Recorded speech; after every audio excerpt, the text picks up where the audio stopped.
reporting standard or IFRS 15 the revenue recognition principle stated that ስለዚህ እንደምናውቀው IFRS 15 revenue recognition principle ነው ስለዚህ revenue መቼ ነው recognize መደረግ ያለበት A the fiscal year should correspondent with a calendar year fiscal year it should be correspondent with calendar year ለምሳሌ እኛ fiscal yearችን ከሰኔ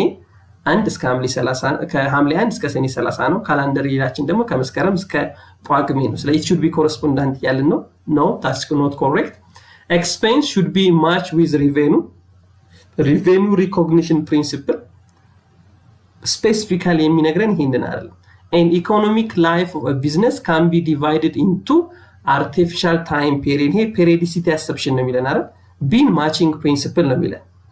ሲን ደግሞ periodical principle ነው የሚለን ስለዚህ ዲ ነው ትክክለኛው መልሳችን revenue should be recognized when the performance obligation is satisfied performance obligation ማለት እኛ ዕቃ የምንሸጥ ከሆነ ልክ ዕቃው በቃ አሳልፈን ሺፕ ስናደርግ ወይ እኛ መስጠት የሚገባንን ሰርቪስ አገልግሎት ስንሰጥ at that time performance obligationአችንን satisfy አድርገናል ስለዚህ we should recognize revenue ማለት ምክንያቱም revenue recognize በመናረግበት ሰዓት እኚህን አምስት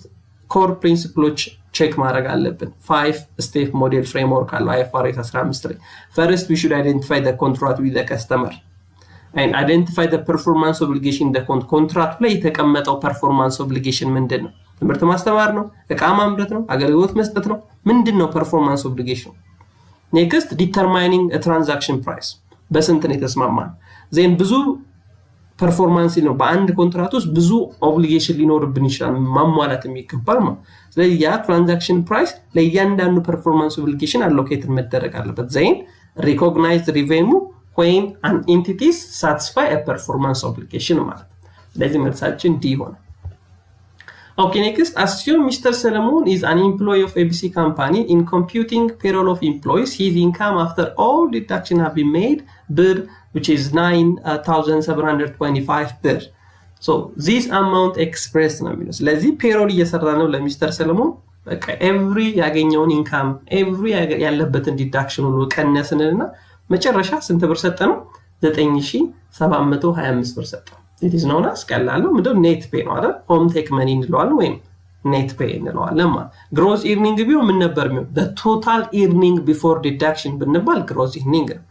special money for special purpose ብንባል ነው allowance እንል ነበር ከnormal working hour በላይ በመስራቱ ያገኘው ገንዘብ ብንባል ደግሞ overtime earning እንል ነበር ማለት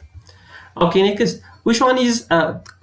the correct match for alternative below ከተሰጡን ውስጥ ትክክለኛው match የሚያደርገው የቱ ነው so we have three different types of audit